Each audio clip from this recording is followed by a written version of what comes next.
Heyo! It's the OmniBros live show. OmniBro. Oh, there he is. OmniBros. Phenomena. Did you see that article I sent earlier? I did. I love that song. I thought you'd dig that article. All about phenomena.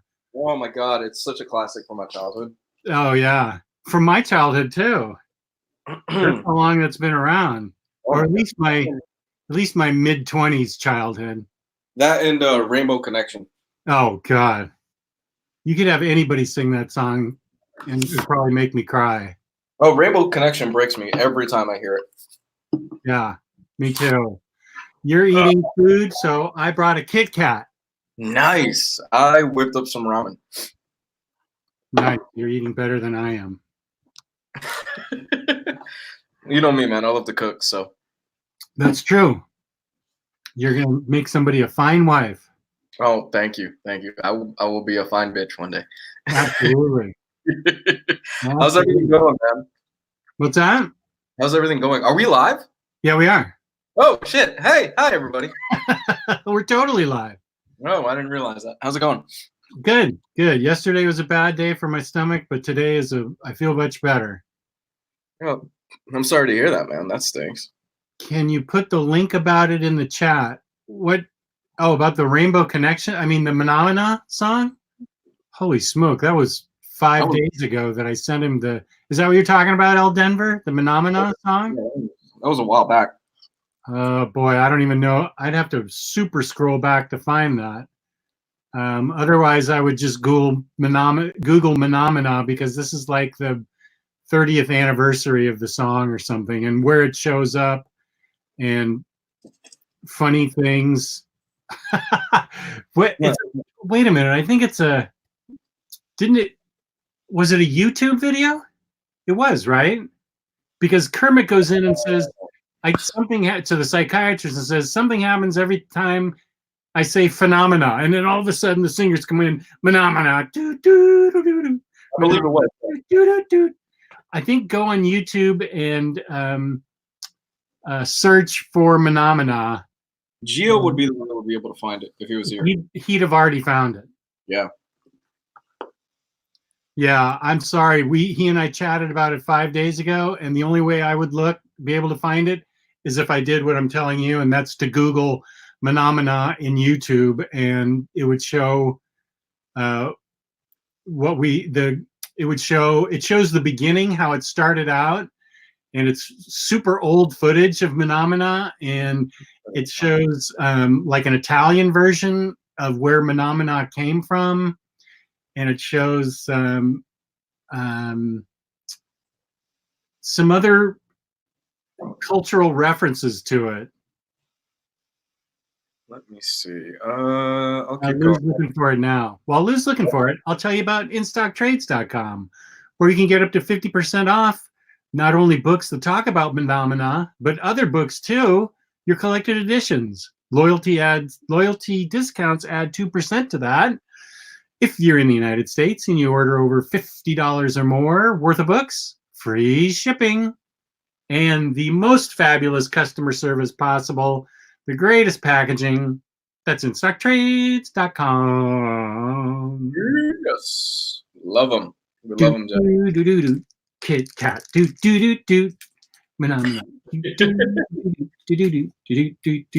Speaking of Kit Kat, we're talking to a guy that actually went to see the movie Cats.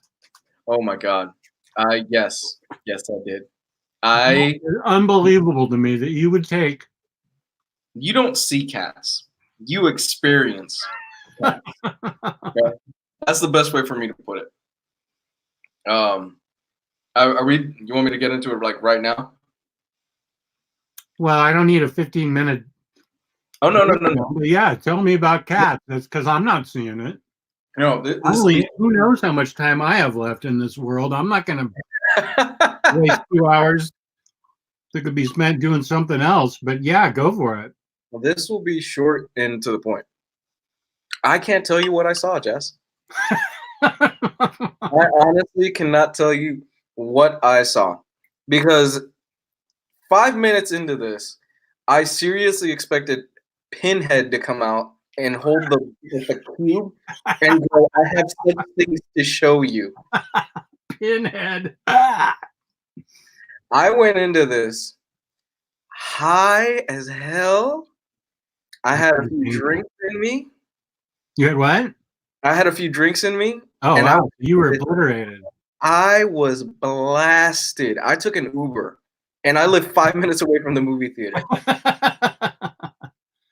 To be honest, I have no clue how I got into my apartment that night.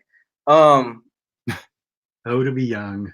Oh yes, I went with a friend of mine, which is hey Gabe. We're live, dude. Oh, okay. I went with a friend of mine. So you went with a friend who happened to be my weed guy.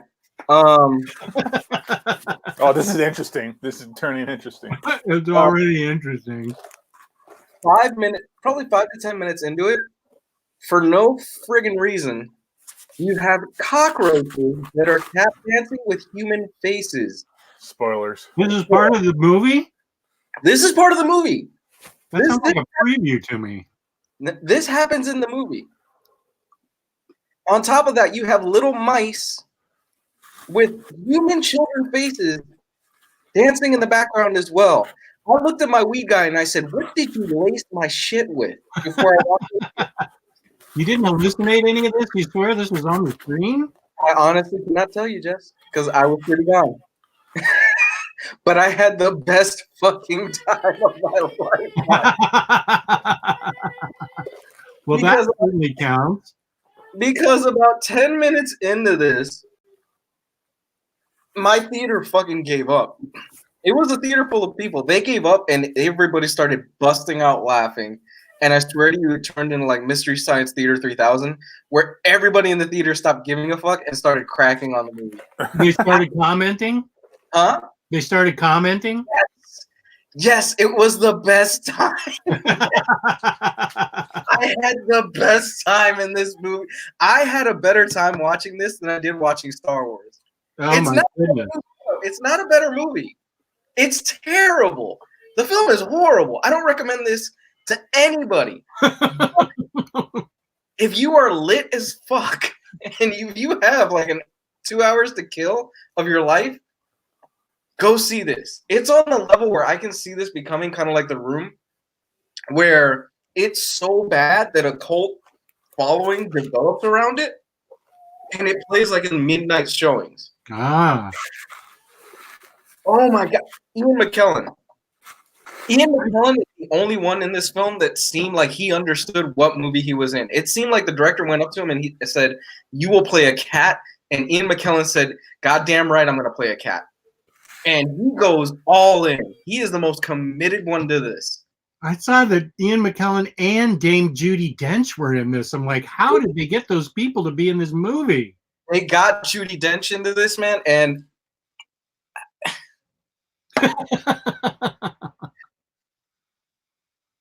dude, I don't know what else to tell you, to be honest. I do not in good conscience recommend people go see this because it's not a good movie. But a few drinks, a little bit of weed, maybe some acid. Not that we're promoting that. But not that we're promoting that. Not that we're promoting that. You might have a good time. You might have a good time. I can't tell you what the story was. I honestly can't. Yeah, I don't know that there's much of a story to it. I remember seeing it on Broadway 30 years ago, and it was just cats running around up and down the theater aisles, touching people and meowing and stuff. And then it was just various set pieces of them singing various songs. That's really all I remember. I was younger and I was probably a little bit drunk, but see, those ingredients make anything better. Being young and drunk. Well, like drunk or what? All the list that Luis was throwing out there. Some acid, some weed, and DMT, and some absinthe. Absinthe. So, yeah, I don't know that it has much of a plot. but it sounds like it's fun. It's a movie about the least interesting domestic animal ever, so of course it's going to be bad. I like my cat. Cats suck. I'm just kidding. I have nothing against cats. You don't like cats, man? I've had cats as a kid, but not in my adult life. Oh, okay. Cats are okay with me. I'm more of a dog guy. Yeah, I'm a dog person, but I got nothing against cats. Well, I'm the same way. I'm more of a dog person, but I have a cat. So that all cats are evil and assholes and just want to scratch you up. Cats are definitely agents of Satan. No question about it. Looks like we lost Luis there. Yeah, he's moving his computer. Oh, he turned off his video like he was going to go take a piss like I do. Oh. Yeah. Okay.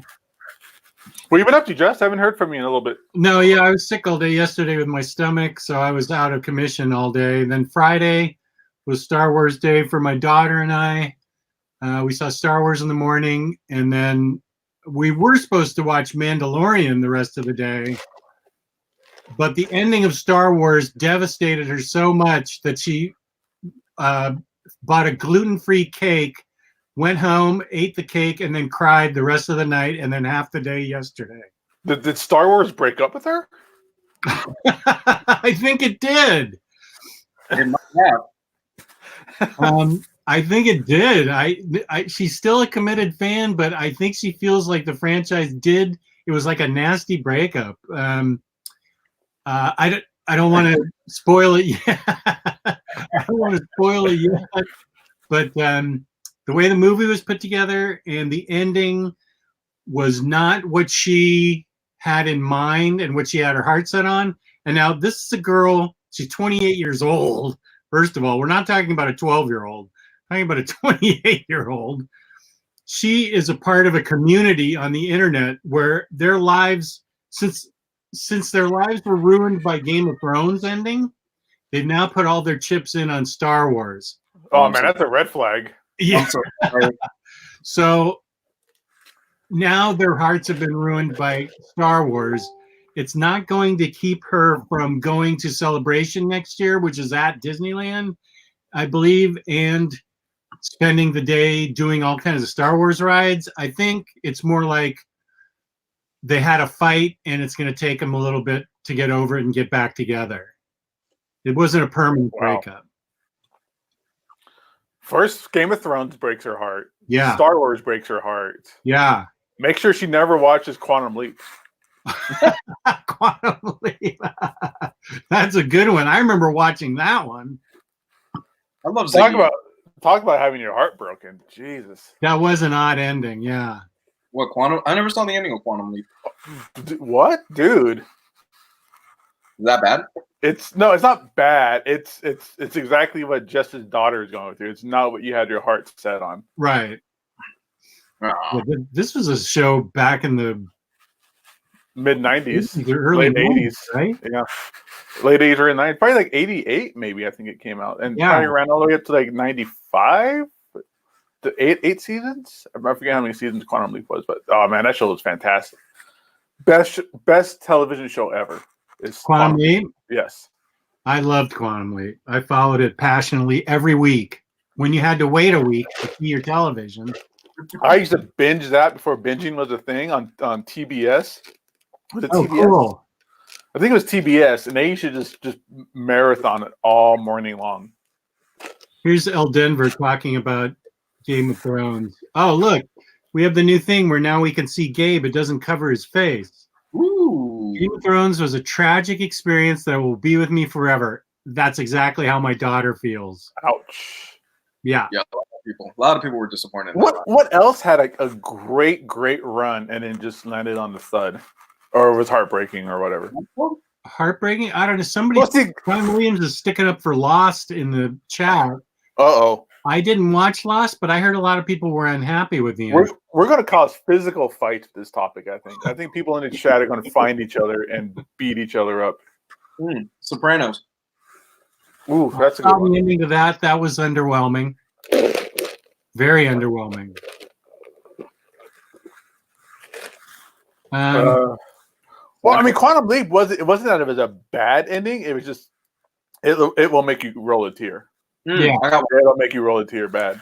I got one. Watchmen. No, I'm kidding. I'm totally kidding.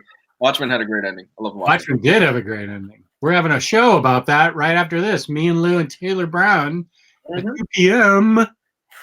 Eastern Time. I will not be anywhere near that conversation. How far behind are you, man? Dude, I'm still just at 2 episodes. Oh, man.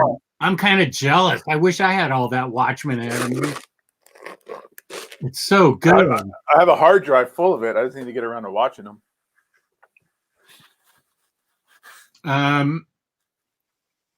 Dexter had a bad ending. That's what Barnacle Blake is saying. That's what I heard too. Dexter had a bad final 3 or 4 seasons. I remember I watched the first season and really liked it. It's great. It's great. Dexter gets better and better, and then stop at season 5, and then you're good. Oh my god! It hits, it peaks, it crescendos, and then it just dies. And it just keeps going and going. Season 4 is like at its height when they have John Lithgow in there, and he is incredible in the show. Dude, that's that season like where it peaks. It's what is it? 13 episodes of incredible television. It's incredible. Yeah, I mean, I had to watch that week after week, and that was excruciating. Having to wait for that thing to come out on those seasons, or for that episode when those things were going down.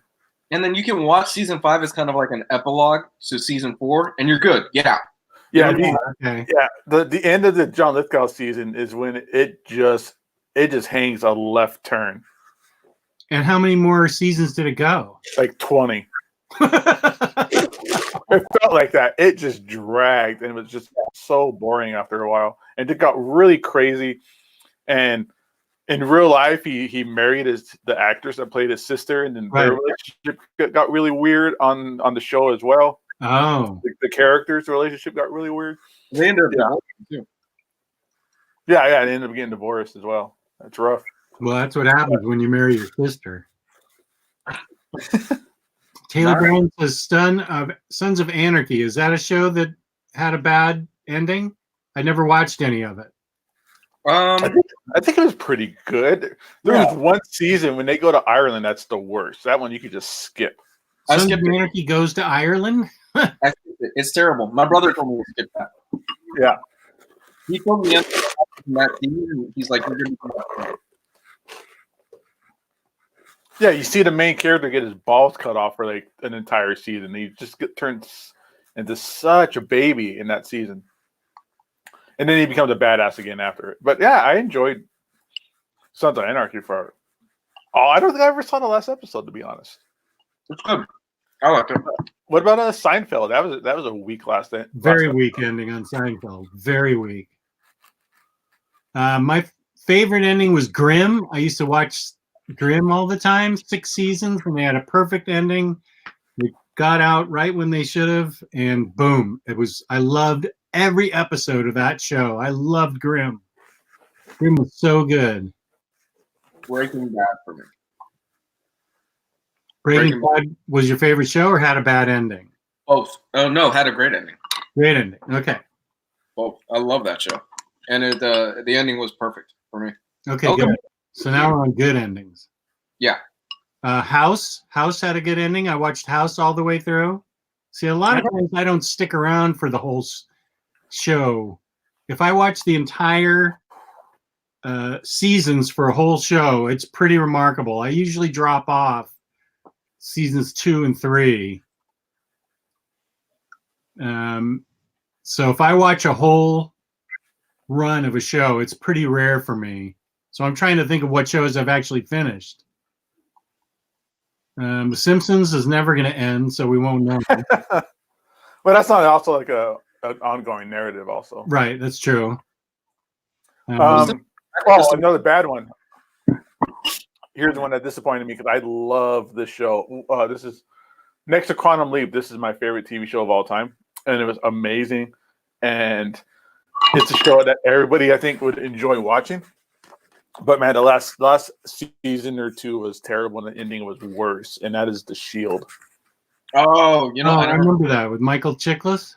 Yeah, Great show, man. I was on the edge of my seat for so long on that show.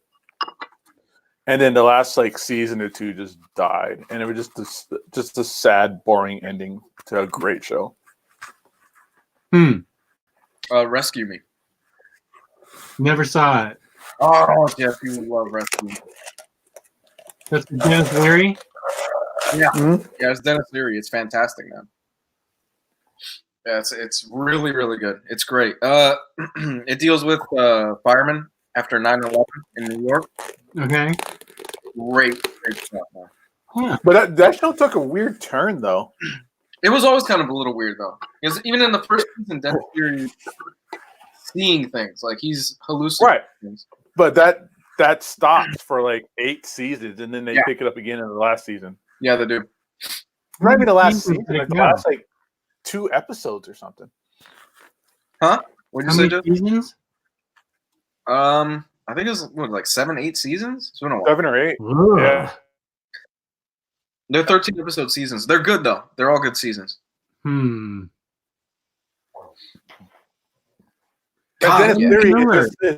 Dennis Leary is at his most Dennis Leary-ish in that show.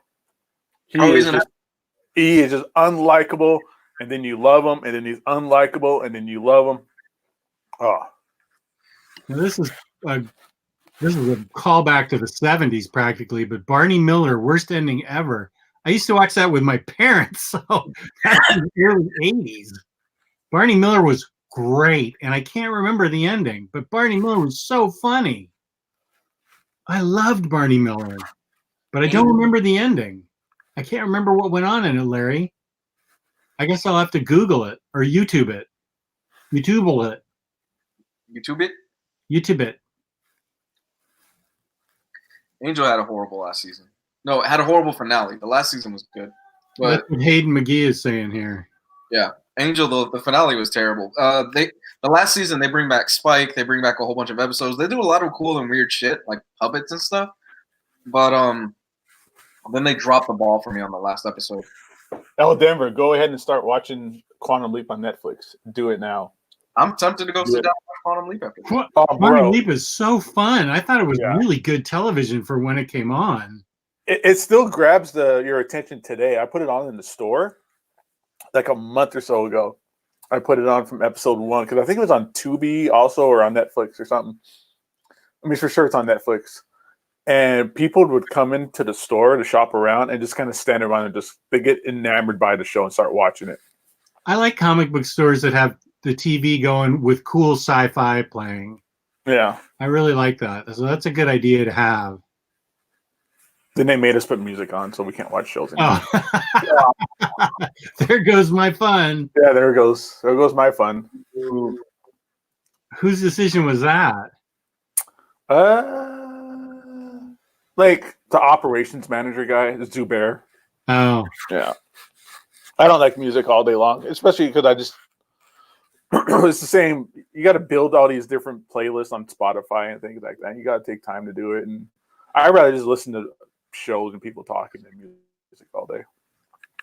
How I Met Your Mother has the worst ending in TV history. That is a show that I have not ever watched, but I should watch it because it's got lots of people in it that I think are funny as heck. Well, the show is hilarious. The ending is horrible. Was that the reveal on how he met his mother or whatever? Yeah. Kind of. So yeah. Yeah. It's man. It came out of. I don't want to say anything, but yeah, it was a pretty bad decision. I should start watching that. But Robin, Kobe Smothers in that thing is the reason I kept watching it. She is gorgeous. Yeah, she's easy on the eyes. Yeah, she is super pretty. Yeah, she's really pretty. She'd be a perfect April O'Neil. I can see that. Anyway, is anybody watching her new show, Stumptown? What channel is that on? Well, I don't know what app it's on. Some random app. Well, I was supposed to. It's an actual TV show. It's like it's on a major network. I just don't know which one. This is typical Omnidog. I own Stumptown. I know it's in this house, and Taylor Brown wanted to do it for a Crime Corner episode, and I'll be goddamned if I can find it. It's not in here, and I've got some boxes of overflow, and then I've got boxes of giveaway. So I looked at my boxes of overflow, and I know I've seen it this year in those overflow boxes, and I cannot find it. And I know the only way I'm going to find it is to order all 4 copies and have them come in, and then I'll trip over it in the basement. Just boom, I'll go down, and Stumptown will fall on me. I love Greg Rucka. I love the whole idea of Stumptown, and it's driving me crazy that I can't find it. I'm not way more organized than that. I'm a little better organized than that. I mean, I really should have it. So, did you guys hear we're getting New Mutants trailer finally again in January? We're getting a new trailer. A new trailer for New Mutants this January. That is my top movie that I want to see. I want to see just how bad. I think Ryley had the best idea. They're just going to keep releasing trailers, and we'll piece it together and make a full movie. Kind of like how I'm going to watch songs from the South. Pretty much. I just want to see it at this point, man. I want it. Good, bad, I don't care. I just want to see it if they did a good job. Well, it certainly is a great premise as a horror movie. I love the idea. Same. I really want to see it. Yeah, I agree. I want them to hurry up and put it out just so we could stop having a conversation about when it's going to come out. It's almost like the Snyder Cut, where everybody just wants this movie to come out. And they won't stop talking about it. And it's probably not a good idea to release it. Who knows how many times it's been re-edited? It feels like they re-edit it every year. So who knows how it's going to turn out anymore? Is this like year 3 now that we've been waiting for it? New Mutants? Yeah. At least 2. 17. Did it start in 2017 that we heard about it? 17, 18, 19? Or was it last year that we heard about it? What was its original release date? I don't know. I feel like it was supposed to be released in 2019 and then 2020. Definitely was supposed to be released in like August of this year. And then they postponed it. So I feel this will be the 3rd year we're talking about it. Yeah, I think you're right. Yeah, I'm tired of talking about it. Yeah, it needs to just come out. Or just either come out or just say we're never going to release it and just shelve it. That's fine. But it's too much already. I really want to see that. I want them to release the Snyder Cut so people can stop bitching about it.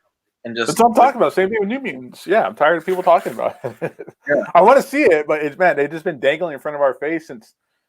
Yeah, it's been forever because it was like after Stranger Things season 1, because that's where that one kid got discovered to play his role in. Oh yeah, that's right. Hmm. Okay, and this was the 3rd or 4th season of Stranger Things. 3rd season, right?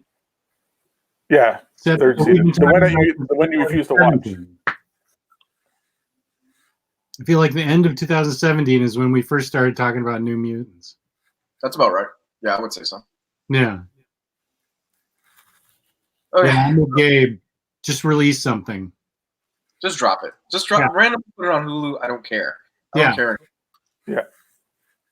It can't be. I mean, how bad can it be? Famous last words, but I still want to see Dark Phoenix, and that's supposed to be awful, but it's an X-Men movie, and I still want to see it. You don't need to do that, Justin. Hey, if you can see Cats, I can see Dark Phoenix. That'll be my Cats. My Vietnam. If I ever come over, I'm bringing a DVD copy of Cats. You're going to spend your money on a copy of Cats. No, I'm bringing a DVD copy. I didn't say I was spending money on it. Oh, all right. That's fair. You guys want to just jump right into pew pew. And the Star Wars spoilers? Yeah. Okay, first this is for Star Wars Rise of the Skywalker. Or Skywalker. Rise of the Skywalker. Rise of Skywalker. We'll call it Rise of Skywalker because that's what makes the most sense to me. So first we're going to give, before we get into spoilers, to give everybody ample chance to get out or get in, we're just going to give we can't give a synopsis of it because none of us know what really happened. But we can give our general feelings, right? You feel like that's a good idea to give our general feelings on beginning and end. Yeah, that's and fair. then after that, we'll jump into spoilers about what we really hated. And there is so much to talk about. I think the problem with my daughter was she had her hopes way too high. I just knew this was going to be a Star Wars movie, so I went into it saying it's Star Wars, so it's going to be good. Any Star Wars is better than no Star Wars. I still feel that way about the prequels. As much as I hate them, at least it was Star Wars, and we got to see some Star Wars. Now, I will say that I know Carrie Fisher's death severely impacted this movie. Yes. First movie was Harrison Ford's. Second movie was Mark Hamill's. And this third one was supposed to be a boatload of Carrie Fisher moments, training Rey, reaching out to Kylo, doing lots of things, being very involved in the war. This was supposed to be her movie. And so this was supposed to be all around her. And when you lose your major star so close to when you're supposed to put the movie out, I mean, didn't we lose her at the last of 2018? Am I thinking that right? It was right before the last movie was released. Oh, no, you're right. 2017. 2017? 17, 16, something like that. She died before the last movie came out. Because there was something in the last movie about dedicated to her, right? Yeah, because she died right after they filmed Last Jedi. There was no film in this movie when she died. Okay, so she December 27th, 2016 is when she died. She died in 2016? 3 years ago, man. Yeah. No, that's wrong. Yeah, I'm looking at her Wikipedia right now. Really? Okay, so she died. And when did Last Jedi come out? 2017. Right. Yeah, she died at the very end of their filming. I think she just barely finished the last of her scenes. Okay, so they barely had anything to work with with her. And it shows. Yeah, I was going to say, that's why it looks a little wonky. It shows. It shows. But I agree with Jess. I think that really did affect this movie overall. Yeah. They had to do some last minute idea brainstorming to kind of piece things together without her in it. Yeah. Leighton Watson, we're not spoiling yet. Get out of here. Damn. Why would you do that? Yeah. That's cool, man. Come on. We're not spoiling yet. Let me go to YouTube and erase you. Yeah, that's not cool, man. Come on. I'm just going to ban them. Whatever. Okay. Did you do it? Cool. Yeah. Okay. Man, come on. Yeah, erase that. We're not into spoilers yet. Ban them. Whatever. Okay. Did you do it? Cool. Yeah. Whoops. Okay. Whoop, whoop, whoop, whoop, whoop. Okay, there we go. All right. Okay, back. All right. So now that that's over with. But yeah, you know that this could have been a different movie. At one point, it was a different movie. 100%. Yeah. In many different forms. So let me talk about what I thought was amazing. The most amazing thing in this movie to me was discovering the Death Star. Are we doing spoilers? Oh, because I wanted to talk about. Okay, well, general impressions first, and then we'll jump into spoilers. General impressions first. I thought I can sum it up. It was an enjoyable mess. Okay. That's Fair. my impression. Enjoyable mess. Okay. That'll be on the box of the Blu-ray. If you want to quote me, Omnidog Vault, enjoyable mess. Yeah. Okay, I'm the most curious about Gabe because Gabe famously hates Star Wars. Yeah, that's true.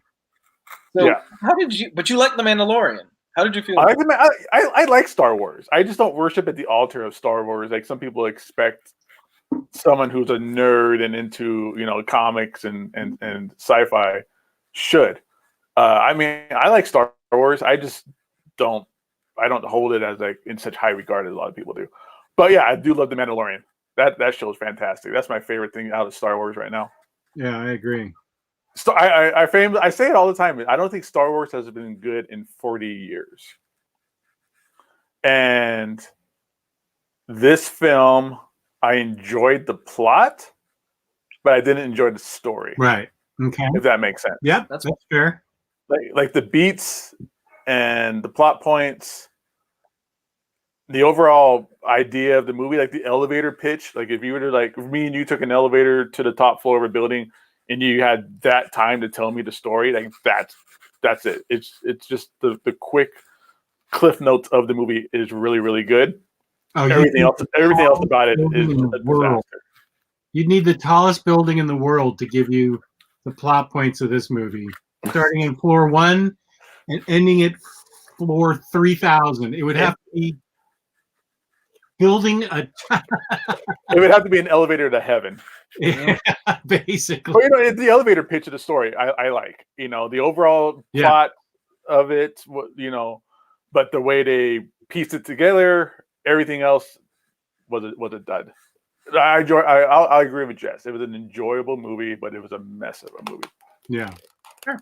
And now, Lou. It was actually, I'm kind of more in the line with Dave. It's not a total train wreck or anything like that. Like you would have some incels make you believe. But it's a mess. Like structurally, it's a mess. It kind of felt like, okay. It kind of felt like when you're talking to your 5-year-old cousin, and he goes, and then they find this manga thing, and then they jump in the light speed, and then they go to the other planet, and then this happened, and then this happened, and then this happened, and then that. Lots of ends. It really, yeah. It honestly, it kind of felt like it was just lots of, and then this, and then this, and then this, and then this. I urge you guys, if you ever get a chance, Matt Stone and Trey Parker from South Park, they had this college talk where they go in story. The right way to do a story is that this happens because of this, and this happens because of this. It's not this happens and then this happens and then this happens and then you have to build on the last thing. And really, what it just kind of felt for me was a series of just plot conveniences in order to get to kind of the next beat, if that makes sense. Mm-hmm. Like they do some stuff in here where I'm like, the only reason you are doing this is because the plot demands it. It's the only reason this kind of happened. And okay, yeah, but I think honestly, this might be my least favorite of them outside of Attack of the Clones. Attack of the Clones, was that the third one? The third prequel? Second prequel. What was the third one called? Yeah. The Return of the Jedi, not Return of the Jedi. Return of the Sith. Revenge of the Jedi, right? Revenge. No, like third prequel. What was the third prequel? God, it's been so long. Oh. Everybody's just yelling at us right now. They are? No, I'm just like we can't think of his name, and everybody's probably just at home yelling at us. Part 3 was Revenge of the Sith. Okay, so part 2 was Clone Wars, or Attack of the Clones, or something. Phantom Menace was 1. 2 was Attack of the Clones. 3 was, if I remember right, Revenge of the Sith. Revenge of the Sith. Okay. Yeah. Okay, so this to you is like number 4 on that list, then. Like after the sequels, but before everything else? Let me put it. God damn it. This is going to make me defend the prequels. That's a black hole. Be careful. I know. For me, this is the only thing worse than this was Attack of the Clones for me. For me. Okay. That's your feeling. Yeah. That's fair. Yes. For me, we're gonna break everybody's heart pretty soon. For me, the only thing worse than this was the first 3 prequels. Okay, that's fair. Because it beats the 3 prequels.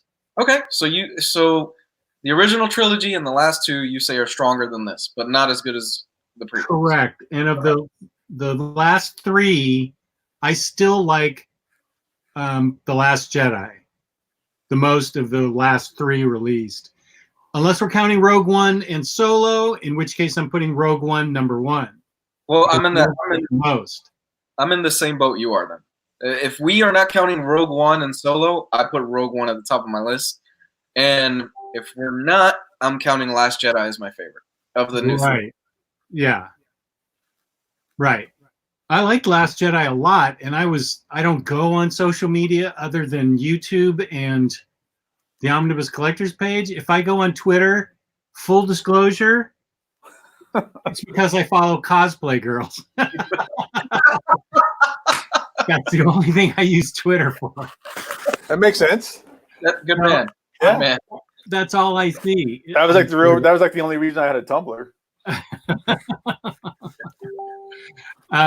So I don't see I didn't see any of the hate for Last Jedi, so I don't know what it was. I just know that I enjoyed it a lot. Well, a lot of the hate came from people who it starts with a V and ends in an E. So you don't have to worry about that. Starts with a V and ends with an E? In. Virgin. Oh, ends with an N. Virgins.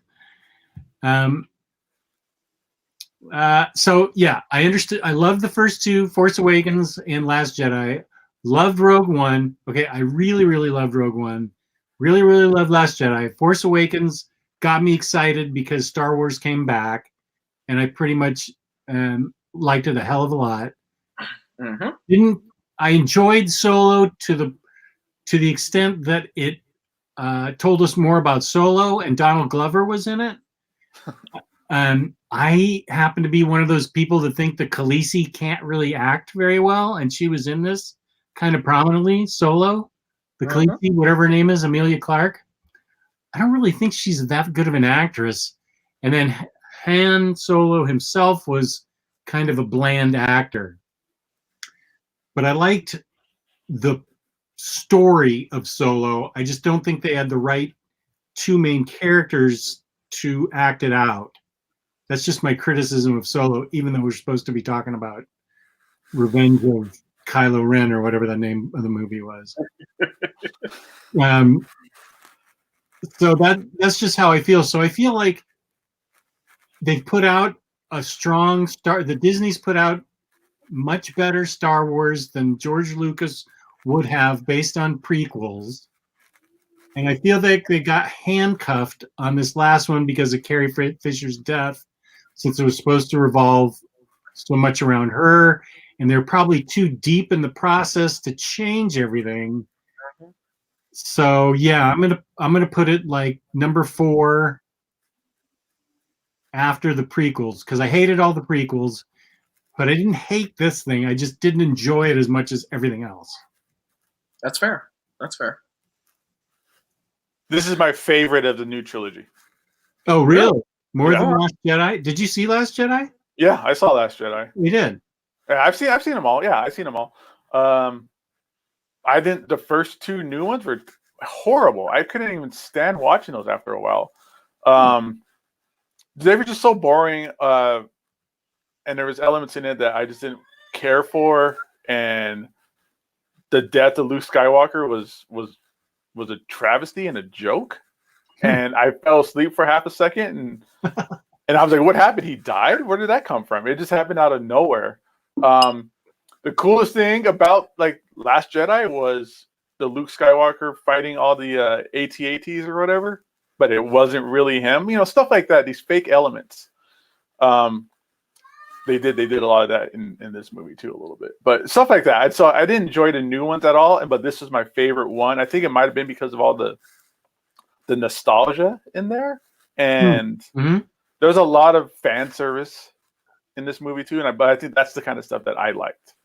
Well, let me ask a question about fan service, because I've heard Lou say that this was like they went down and did a check on everything that would please fans in this movie.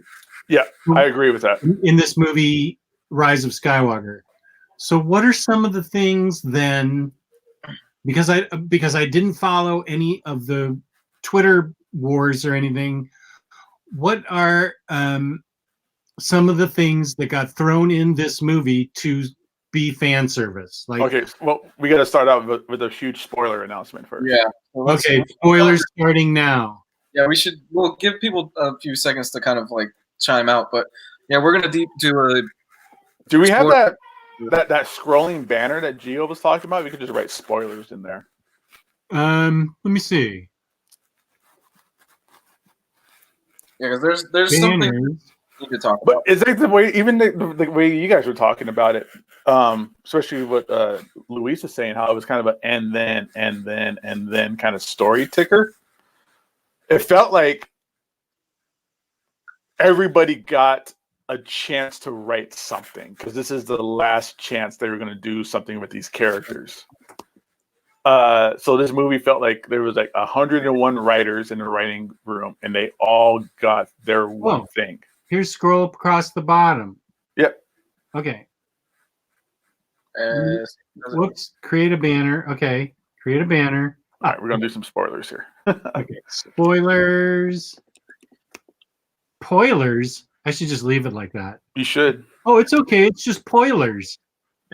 Oh shoot! I'm glad it wasn't spoilers. That'd have been bad. What? Batman shows up? Scroll across the bottom. Add banner. Ticker. Okay, I did it. All right. So why is it not doing it yet? I don't know. There it is. There. Hey, I like that. That's cool. Spoilers now. That's cool. I like that. Okay. Now I can start messing with Omar on Monday nights. We should just type spoilers in there. So I knew I was in trouble right from the beginning where it said, Palpatine is back. I'm like, did we miss a movie or two in between? What? They just drop you into it right away. I was like, oh. Yeah, the beginning scroll basically is like another movie we never saw. Yeah, it really Like, you have to pay attention to that beginning scroll, or you're not going to have, well, you'll figure it out, because they repeat their mission 100,000 times in this movie. Every other line was like, this is our mission. We have to do this, in case you forgot. But yeah, that beginning scroll is another movie that catches you up to exactly like the opening scene of this film. It's crazy. This felt like it could be 2 or 3 movies out of this. I'm sorry? It felt like we could have easily gotten 2 or 3 movies out of just this, out of the material in this. Yeah, they did cram a lot in. Yeah, like I said, it felt like they were like, this is our last chance to do anything, so let's just do everything. Right. So we know Palpatine's back. He's returned. Yes. That was obvious in the trailers. Used the dark arts from the dark side to do it. That was their only explanation. Right. It's been 5 years. We knew Palpatine is back. They've been promoting the hell out of him. He's in the poster, for Christ's sake. So if you didn't know, then well, yeah, they get that right out of the way right away. Like, Palpatine is back. Literally, that's what it says in the opening scroll thing. And we see Adam Driver encounter him fairly early in the movie, right? Yeah, the first 10 minutes. Yeah, this movie starts off running out of the gate. Right. And that's when it gets established. Using the dark arts, he has returned, and he's hooked up to some contraption throughout the whole thing. Like a claw grab machine. Like a claw grab machine that you play a Golden Corral. Or like Brainiac was in Jeff Johns' run. Yeah. Yeah, exactly. Right away, not just that, but they add like a whole weird like retcon element to the beginning scroll. I'm still on that beginning scroll because so much happens into it. But there's also now a rebellion spy in the Empire mix. Yeah. I'm saying that came out of nowhere. But it was that was such a just last minute like MacGuffin kind of thing. But now there's a spy. It was so obvious who it was because the camera pans on the guy for like 10 seconds, and I'm like, oh well, fuck, it's got to be him because the camera's looking at him as they say it.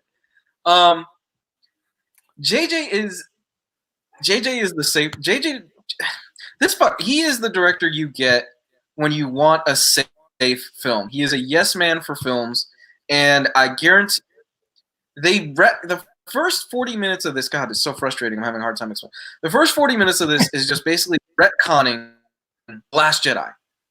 Yeah, They it was like the Last Jedi didn't exist.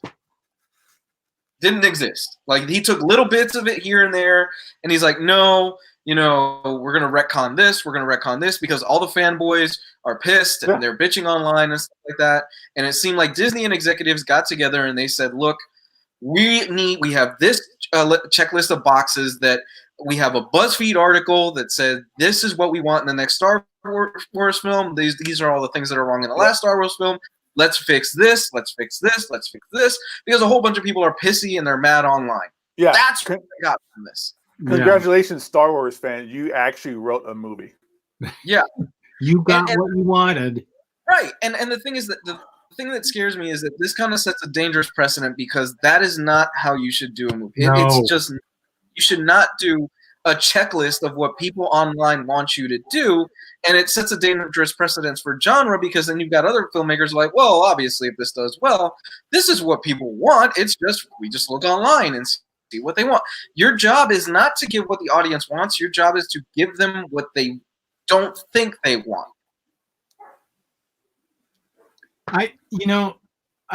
Are those people going to be satisfied with this movie though? No. No, because you can never satisfy the Star Wars audience. Yeah. You can't. You cannot. It is impossible. The closest thing we got to is Mandalorian because of Baby Yoda. You cannot satisfy the general Star Wars audience. You can't, because they have their own movie written inside of their head that they want to see. Yeah, see, I'm not like that. I just like to go and have the story told to me, and I'm like, okay, that was the story. I don't have it in my heart how things should go. I just have it in my head that I'm like, tell me the story, and then I'll leave, and that's the bargain I make with you. That's why I give you the money. I give you the money, you tell me the story, then I drive away. That's the deal. I don't have some preconceived notion in my head of how something should go. I know that I really wish the only thing I really wish is that Carrie Fisher had been alive, so we could have seen and judged it on its full merits as the Carrie Fisher movie was supposed to be.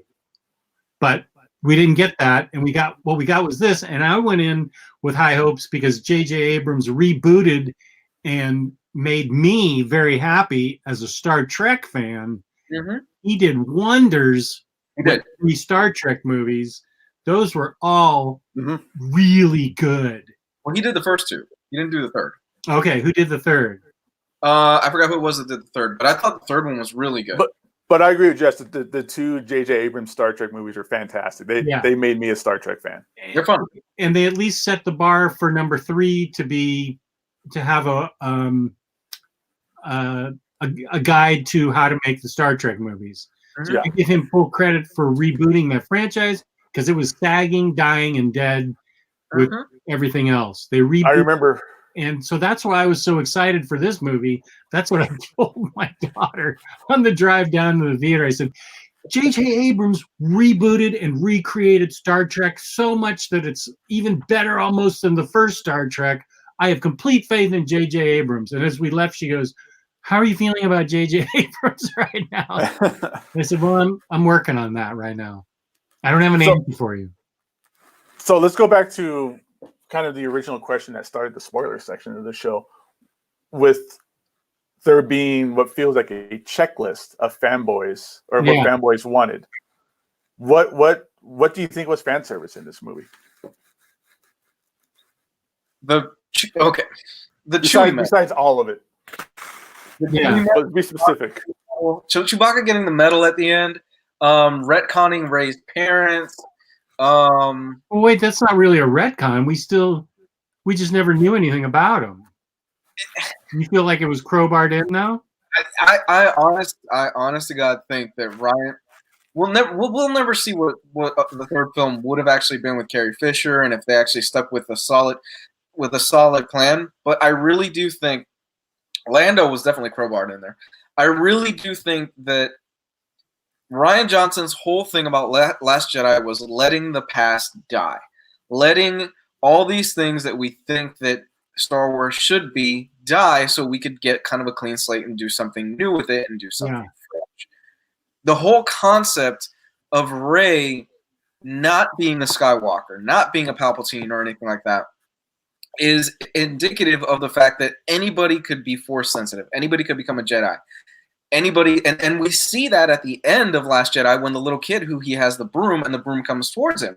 That was that whole thing, is that anybody can become a Jedi, and the fact that nope, we're going to retcon that, we're going to drive that back, we're going to say she's part of this family and this lineage, kind of makes it seem so small in scale. Okay. It really kind of annoyed me because that's one of the things that I really loved about the Rian Johnson stuff, where it's like, okay, we're finally getting away from this whole Skywalker. It has to be related to X. X has to be related to this person in order for you to be, part of the Force and all this other stuff. And that really kind of annoyed me that they decided to ditch this. And then, here we go. We're doing, she's got to be related to a Skywalker. She's got to be related to a Palpatine or anything like that. And it kind of takes something special away from me. For me, this is just for me. Yeah, but I will say for me, I thought it was a great twist that she was a Palpatine. I thought that was amazing. I was just... Yeah, I didn't expect that. A neck-snapping moment for me. I was like, whoa. I didn't expect that. I thought that element was fun, too, that the reveal that she's Palpatine's granddaughter. Do you think it's fan service that Kylo... I know it's fan service that Kylo turned away from the dark side and went to the light. No, because that wasn't fan service. Him turning away. No, because Kylo had to have his redemption. Like, this is the final film. He kind of had to have his redemption moment. So him turning away from the dark side to go to the light is kind of the same thing that Vader did in the last film, where even through everything that Vader went through, there was still that moment in the last film where Vader goes to the light and he helps Luke out. So okay. I think, honestly, the best thing about these three films is Kylo Ren and everything that they did with him. I don't disagree with that.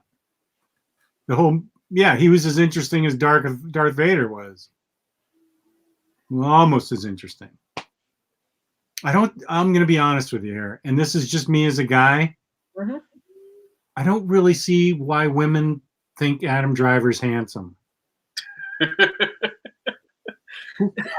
I'm the first to say I can admit when a guy is good looking. Chris Hemsworth. He's dreamy. Chris Pine is my ultimate dreamy guy. John Stamos. John Stamos, dreamy. Still looking good. Chris Pine wins every award for me. Like, I hate him the most because he's so good looking. But Adam Driver, I'm not seeing it. And this has nothing to do with his acting, nothing to do with anything. This is just me saying it. So you can flame me if you want. But I don't see what women see in him. And every woman that goes through my house happens to be a Star Wars fan because they're all friends of my daughter, and they all parade in here to watch all these movies that I've got on Blu-ray that have been despecialized. That are so good. And yeah, that's right. And I mean, I had a whole house full of girls, and they're all just fluttering over this Adam Driver. I'm just not saying. I'm sorry, I'm shallow. This has nothing to do with Star Wars. This is me just admitting that I don't find Adam Driver attractive. Okay. How'd you feel about the kiss? Oh, that was terrible, dude. I was laughing in the theater. I was laughing. Oh, okay. What was wrong with the kiss? There's no build-up. It just comes out of nowhere. It's one of those things where it's manufactured for the audience to go. Well, wait a minute. But they've had feelings for each other ever since those first force bonding moments that Snoke was creating for them, and then Palpatine was creating for them. They created their own force bonding moments, so they were feeling something for each other, and he did just save her life. Maybe I'm a cold-hearted bastard. I never got the vibe that it was like a romantic thing. To me, I always got the vibe it was more. So okay, it's hard to be romantic when you've got lightsabers defining the courtship. True. But I always got the like from Last Jedi, he offers her the hand, and we see him offer her the hand in this film like 8 times. Again, kind of fan servicey, but whatever. I always got the vibe that it was like, I want you to join me more in the sense of like, if you join me, we can start something new. And that was also part of Last Jedi again, where Kylo Ren, and it's impossible for me not to talk about The Last Jedi in relation to this, because this is supposed you have to, because this is what leads up into this film. It was more of, again, we're going back to that theme of like, let's get rid of the old. Like, the way of the Jedi is done. The way of the Sith is done. Let's start something new. And then that's part of more of the reason why I thought it wasn't a romantic thing. It was more of like, let's start something new out of the remains of this. Right. Yeah. Because so much of these last films was, to me, it felt like they were getting rid of the old to bring in the new. Like Luis was saying, like they killed off Han Solo. They killed every character from the old film franchise to slowly introduce in these new characters and try to make us replace Han Solo with Poe Dameron, who's a terrible like action kind of character. He's no Han Solo. He's no replacement for Han Solo at all. Poe isn't? Oh, yeah, correct. Not even close. Yeah, they keep trying to replace. Like they replace Luke Skywalker with Rey. It's all about it's almost like it's lateral for Transformer fans when they did the Transformers movie to kill everybody off and introduce new characters, to introduce new toys. That's what it felt like with these last few movies for Star Wars. But then you still hold on to the old stuff by making her a Skywalker. I agree with Luis. I was hoping that this was going to be an idea that the Force is used between people who aren't within this family. We've been following the Skywalkers for 45 years. I would like to follow a different Jedi bloodline through a different family or a different storyline source. And They spent the last 2 movies telling us that she was not related to anybody. She's just a nobody, and but that guy was paid to tell you that, and all this just crazy retconning stuff was really out of control in this movie. But her having like Force lightning, that was fan service. That was 100% fan service. Giving her Falling down that ship, I thought was cool. Then destroying it with Force lightning, I thought was cool. It was cool, but it was totally fan service. That was something that people wanted to see her be more of a Jedi or be a Sith, and now she has Sith powers. Didn't they? I don't know the stories that well. But I was told that Luke Skywalker. I don't remember, but Luke Skywalker's lightsaber was destroyed in the last movie in like a Force battle, right? I don't remember that. I don't remember. Okay, maybe this guy was lying to me. I didn't know, but they. No. It may be. He might be right. I don't remember. Yeah, I thought Luke Skywalker's lightsaber was destroyed in the last movie, but then it reappears in this movie. Yeah, and it's throughout the whole movie. Her Rey going to go visit Luke's old house from the beginning of Star Wars 1. That was fan service, or not Star Wars 1, but the first Star Wars. At the end. At the end. Okay, Munoz, our intern, says it was destroyed. They rip it in half. Yeah, and now it appears in this one. Leia having a lightsaber, that was fan fiction. I didn't know that she trained with Luke. Yeah, that was fan fiction right there. That was something that came out of a message board. That's from the EU though. That's from the old extended canon. Because in the old extended canon, she did train with Luke, and eventually she did get her own lightsaber. Right, but I thought that extended universe stuff was not canon anymore, so I don't know why they would use it. But either way, I mean that's something that just people wanted to see. Right. That really wasn't a thing. I honestly, those I think it was like 2 scenes where they showed them training together.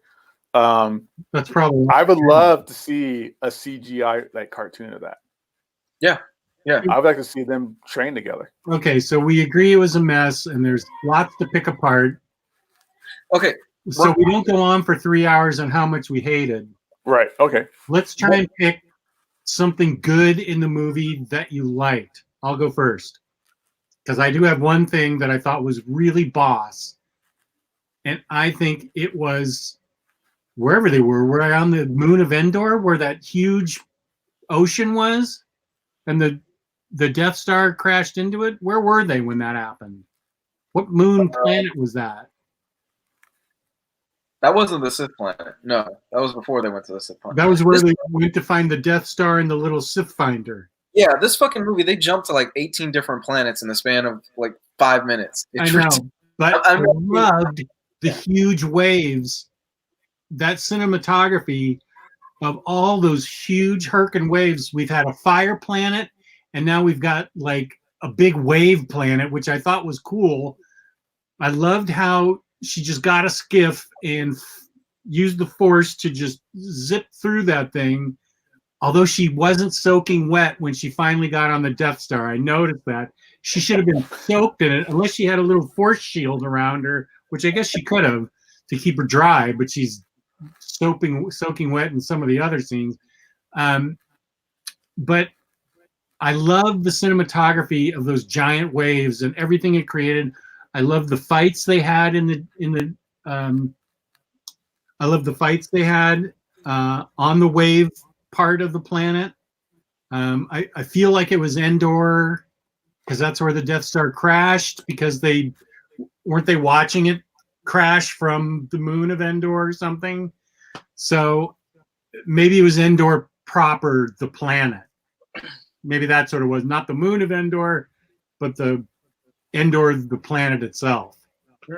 Maybe that was it. Anyway, I loved that whole scene with the waves, the whole extended fights and the vision of his father, Harrison Ford. I loved everything that happened on. That was the best part of the movie for me, was that big, giant Laird Hamilton type of huge waves that Laird Hamilton would be surfing, towed out to surf in the middle of. I was surprised he didn't do a solo of just Laird Hamilton shooting that wave. Okay. Yeah. I like that. It looks pretty. I honestly can't take that away. I mean, it looks nice. The special effect, this is ILM. Like this is ILM and several. This is their Disney studio and stuff like that. Oh, and Larry agrees with me. It looks really Laird pretty. Hamilton, right on, man. It looks really pretty. What they did with Leia, I will not hold it against them, even though it was a bit clunky. McClunky. What they did with her, it worked for the most part, simply because they had to do it. This must have been a pain in the ass to do that stuff. They must have just had to write their way around it, or I could imagine them just sitting in that side of a writer's room going, well, damn it, we had this original plan. Yeah. She was going to be part of it. So tell me what you liked. There has to be some scene that you liked. I'll tell you a good scene you might have liked was Carrie Russell as that sort of bounty hunterish chick that Poe Dameron had in a thing going with, and she has the little squidgy guy redoing 3PO. I like scene. Yeah, I like that. I like the little guy. The little guy was cool.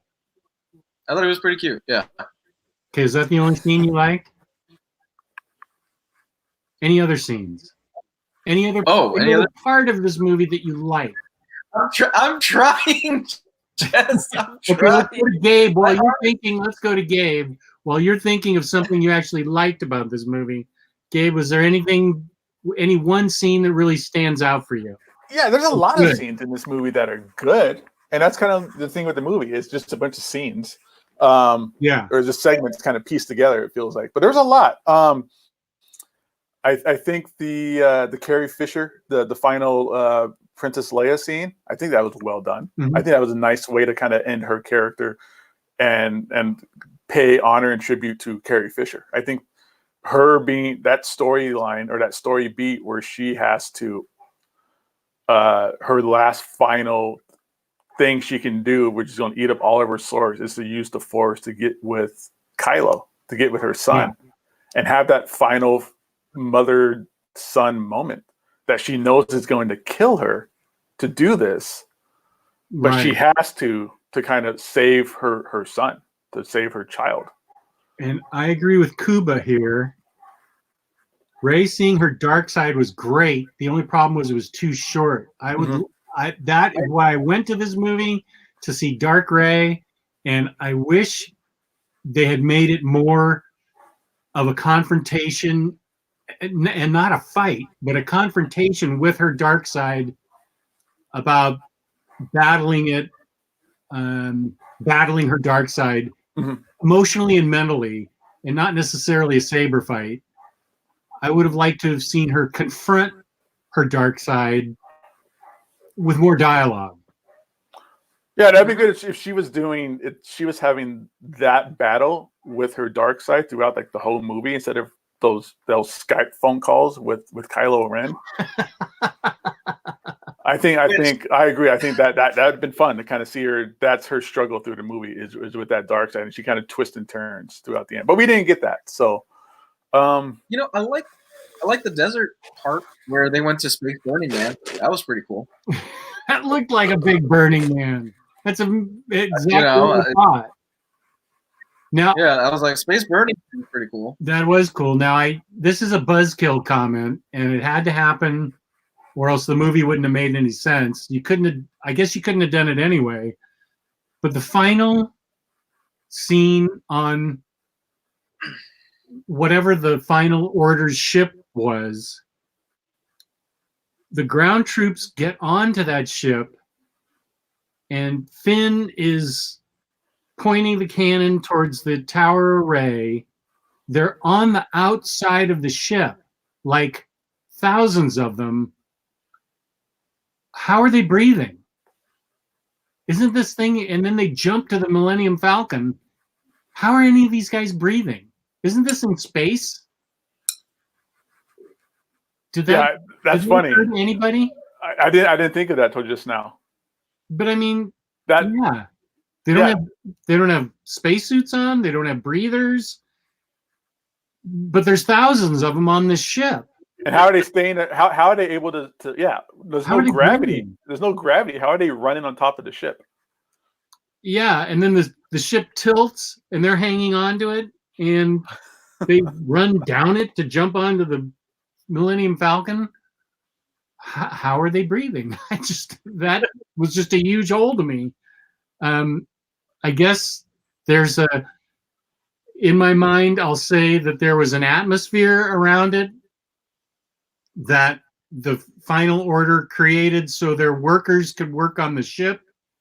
If there was ever like a hole in the ship or something, they would just go out and they extended the atmosphere, and somehow they took the atmosphere with them as they jumped on the Millennium Falcon. Okay. How'd you guys feel about the Chewie death or the fake out? I thought that was lame. I thought it was lame. I did too. Because Chewie dies, and I'm like, oh, wow, we've got some stakes here. Like, oh, shit, Chewie's dead. And then 3 minutes later, oh, he's still alive. Well, okay, that was short-lived. That kind of sucked. I thought it was I thought it was hilarious when Chewie finds out Leia dies and he drops on his knees. I was the only apparently emotionally heartless bastard in the theater that started busting out laughing because I immediately thought of Darth Vader going, no! Some people are saying in the chat that they were low enough so they could see a tower on the ground, so they're in the planet's atmosphere. Is that what the explanation is? They were in the planet's atmosphere, but anytime you look below the ship, you never saw the planet. And now I'm just getting. I'm going to have to watch it again now. I'm getting all tangled up in it, but that kind of broke it apart for me when they're all just on the ship, outside, running around, breathing and talking. Okay, so here's one thing I did like about the movie, though. I like that new Sith planet, dimension, world, whatever it is, that uncoursed section of the galaxy. It was unfindable. Yeah, I thought that was cool. I thought that was cool too. The first 10 or 15 minutes of the movie, when it's Kylo Ren, after that really weird montage at the beginning, Kylo Ren fighting with the they really overused the Star Wars music in this film. They did it on so many scenes where it just didn't match up or make sense. But when he first gets to that planet and you see Palpatine for the first time, I was kind of scared. It was kind of spooky. It was just good Sith feeling. It was really Sithy. It was the shadows, and he was in the dark, and then that massive fleet of like Star Destroyers. I don't know what they're called, but they just had that huge that was all really spooky and fun. I like that. I liked the story element where I like any story element that does. This is one of my favorite kind of story moments is when for you to do your main objective, you have to first go here to get something, to unlock the door to get here, to get the special book of spells in order to finally get to your final thing. It's like Resident Evil games where you have to go to the other side of town to get a key, and then go to the other side of the town again to get a book, and that opens up a magical door or whatever. I like that. I mean, they were looking for the stone that had the map to get to the Sith planet. All of that story elements I thought was really fun. And then C-3PO was in the movie way too much, and it's ruined the rest of the scenes for me. That guy, it was like they knew, like, sorry, Anthony Daniels, you're not gonna play C-3PO anymore, so we're gonna give you like 500 more lines of dialogue, and you personally yourself, your real actor self, you get your real face in the movie and pay a pilot or something. I did like dark C-3PO for 5 seconds. That was cool. I would have go on kill mode. I was like, all right, we're getting somewhere. Like, yeah, I like how they had to find the knife that had the map that they had to find the map, or they got the knife to get the map to get to the stone. Like that kind of stuff was fun. The translation goes into C-3PO. I go, oh, that's kind of cool. And then they ruin it by saying, sorry, I'm not allowed to translate Sith language. Like, where did that come from? Yeah, that stuff. Like, I'm so happy that it worked. It just, for me, it didn't. For me personally, it just felt like we've got these MacGuffins that are going. It's again what I've said, that and then this, and then this, and then this, and then this. It just kind of. It really, for me, again, because I know somebody's going to say something. I'm not bashing anybody's love on this. If you loved it, awesome. I'm really happy for you guys. But for me, it just felt like these are a series of MacGuffins that we need to get to move the story to the next point, and we don't necessarily know how. The Force in this is completely what the plot needs it to be. Whatever the plot needs to be is what the Force can do. Him being able to, like, all of a sudden reach out and grab physical stuff, and then the lightsaber thing, and it gave us a really cool moment where Kylo Ren was fighting the Knights of Ren, which they hyped up the Knights of Ren for 3 films, and they fucking suck. They are horrible. They are the Boba Fett of this series. They're the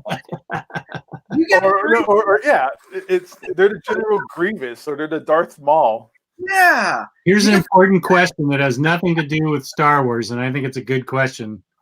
Total side note question. You guys think Strangers in Paradise, neither one of you have read it, soft covers are cool enough, or do I have to go the hardcover? Such a steep price tag every Christmas. I think he meant to say Merry Christmas and Happy Holidays. Shane Donnelly, in my humble opinion, since I'm the only one that's read this, you're fine with the soft cover. The reason everybody wanted the hardcover was it was hard to find. And now that it's plentiful and out there, what you're paying for is signature, little nameplate, and then like sketchbook that comes with the hardcovers. If you can get the soft covers at a decent price and you just want the story, Strangers in Paradise is soft cover. I will tell you, I think it's Terry Moore's least, the 4 books I've read of his, Rachel Rising, Echo, Motor Girl, then Strangers in Paradise. Hey, Nick says he'll sell you it. What's that? Nick in the group chat is saying he'll sell it. Oh, and another place you can get it is InStockTrades.com, where you can get collected editions like that for up to 50% off. Loyalty discounts add 2% to that. Every quarter, there's an Omnibroslive code that'll get you special discounts. If you live in the United States, you make $50 in an order or more, you get free shipping. I happen to know for a fact, because I dealt with Emily all week this week on the Gail Simone Red Sonja book, that the customer service is excellent. She responds like nobody's business, fast, and she is awesome. Emily at customer service at InStock Trades is amazing, and they have amazing packaging. That's InStockTrades.com. I like the first one. InStockTrades.com. That was better. Forget I said that one. Yeah, I'd take that one back if I could. Did you not do the spot at the beginning? I did, but I didn't know how much longer we were going to talk about this, and I'm going to have to leave in about 5 minutes anyway, so I just wanted to get the second one in. Oh, okay. So yeah, Star Wars, it's pretty disappointing. The Knights of Ren reminded me of Monty Python's Knights Who Say Me. Me. Knights of Ren, I don't even remember that even being a thing. Was that the first time this was talked about, or did they reference Knights of Ren before? They were in the first movie. They were in all three. They've referenced. Oh, they were all three. Okay, well, I wasn't paying attention. But you never see them do anything.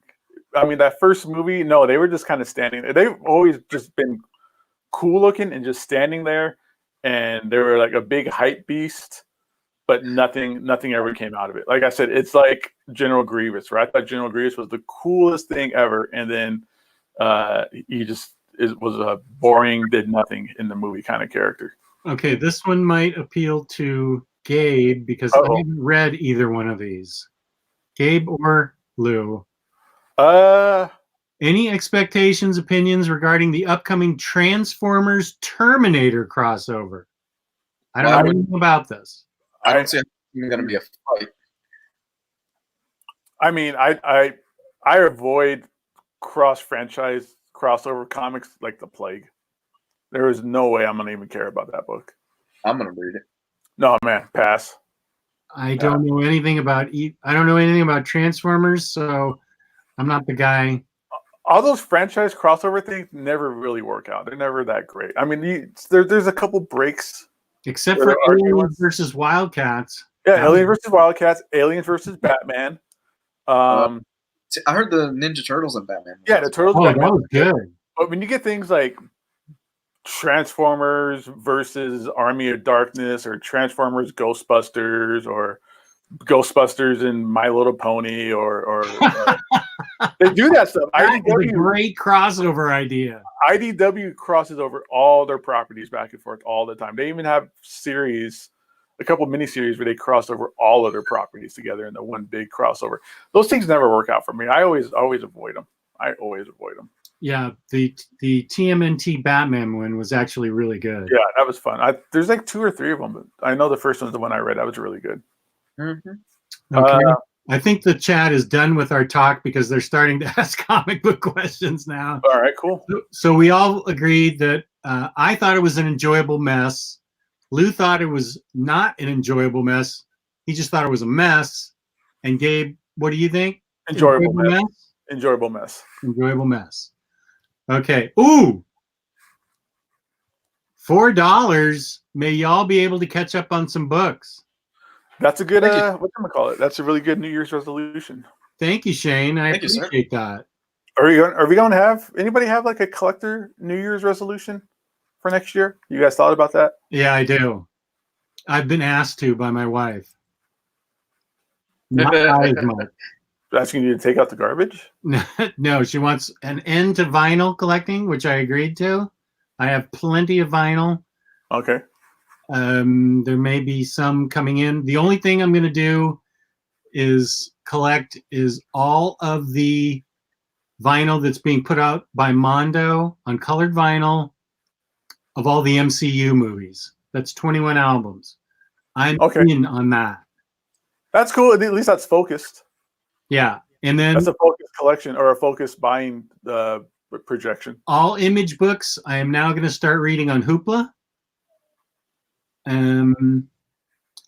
So that should cut down on how many books are coming into the house. All image books.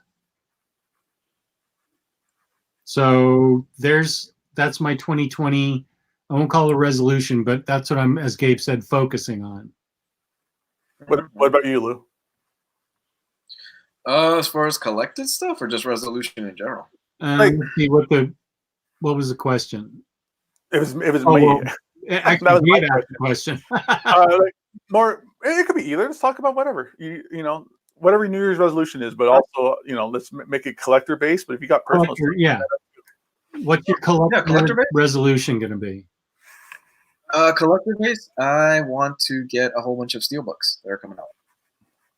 Oh, so you want to buy more?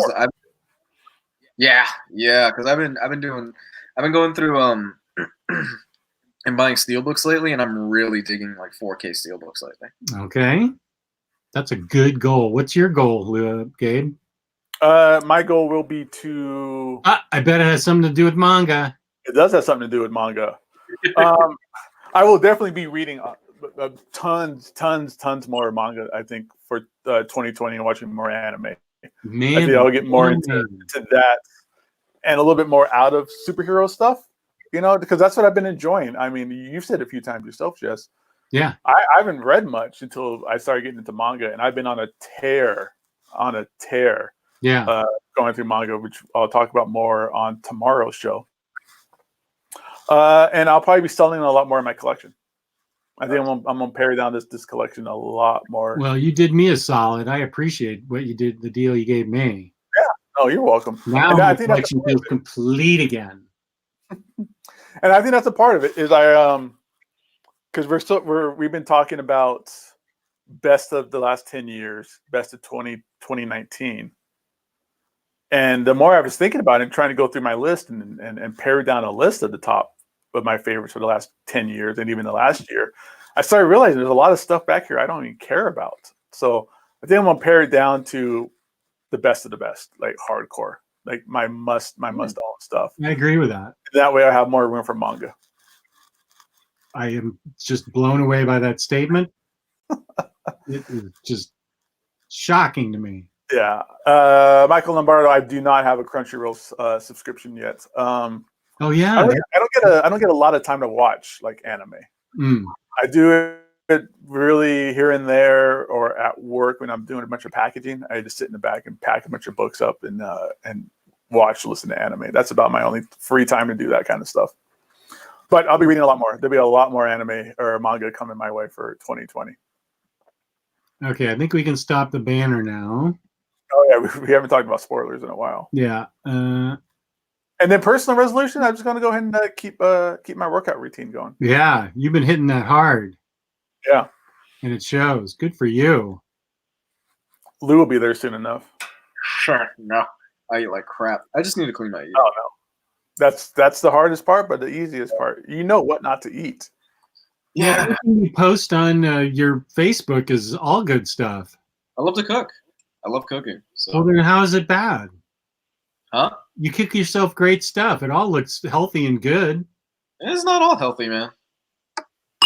Don't you dare say that burger's not healthy. You're making that burger for me. Oh, man. No. If you follow, actually, most of you guys don't follow me, which is good. I do. Most of my Instagram stuff is just like my cooking stuff. I just follow you on Facebook. God bless you for it. You've got some legitimately funny observations on Facebook. Very funny. We're wrapping this up. Are we doing Watchmen right after this? Yes, right after this on my channel at 2 o'clock, which is half an hour away, and I've got to get things going towards that. Taylor Brown and Lou and I are going to discuss Watchmen, something that we're all excited about and very happy about. Spoilers. And it's the TV series, not the book. Right. Watchmen, the TV series that just finished. Can't wait. Can't believe Batman showed up at the end. That was really crazy. I can't believe how much good stuff I hear about this show that I haven't been spoiled and that people still hate it. Like there's still people out there who just turned their back on the Watchmen show. Well, that's their choice, and they're missing great television if they do. Apparently. I'm missing out. I need to finish it. Oh, yeah, it's so good. We did not do a video of Walk in the Woods at Midnight this week. Thank you, Joe Chip, for mentioning it.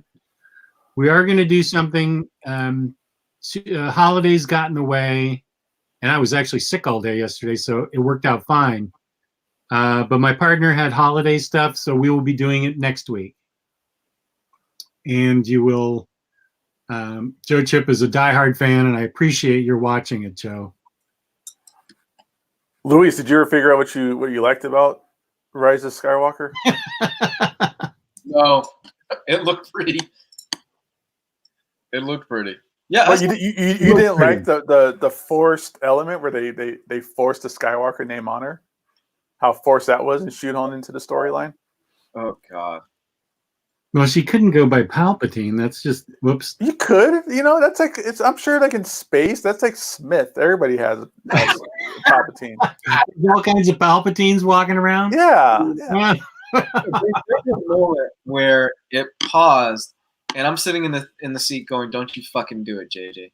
Don't you fucking do it." And she goes, "Rey Skywalker," and I went, "All right, I'm out." Dude, my theater lost their shit. They were applauding and going nuts when that happened. Again, it's one of those. It's that, and then they try to do that. They try to do that. They try to have their end game moment, and I'm like, this is not end game. This isn't even. What was their end game moment? The 5-year jump on your left, the whole on your left thing where it's like, oh, this is like this tragic moment, and then all of a sudden all these Star Destroyers like show up and everything from like the good guys, and it's. Oh, this movie's supposed to be good. This Black Christmas movie of the sorority. Have you seen that, Lou? Black Christmas film? No, I haven't seen it. It's a slasher that attacks a sorority. It's a remake of Black Christmas from the 70s. It's a slasher film. Oh, but the sorority chicks fight back, and it's apparently really good. I have to check it out. It's in a sorority, and they turn around and they totally fight back. Okay, so Lou, where can they find you? In a few minutes, you'll be able to find me on your channel, Jess. Yay! And you can find me at Comics Guide 101 on YouTube, Facebook, and be on the lookout for other stuff. I'm in the early stages of starting a new channel, so we'll see. A new channel? Yeah. I'm kind of shifting my focus onto something else. We'll see what happens. Blu-rays, 4K Steelbook. Yeah, mostly. I'm leaning more towards maybe like a film review channel or something like that. I'm still really early on in the early stages of it. We'll see what happens. Okay. And Gabe, where can they find you when you're not working out? Yeah, you'll find me here Sundays and Mondays and on the Facebook group.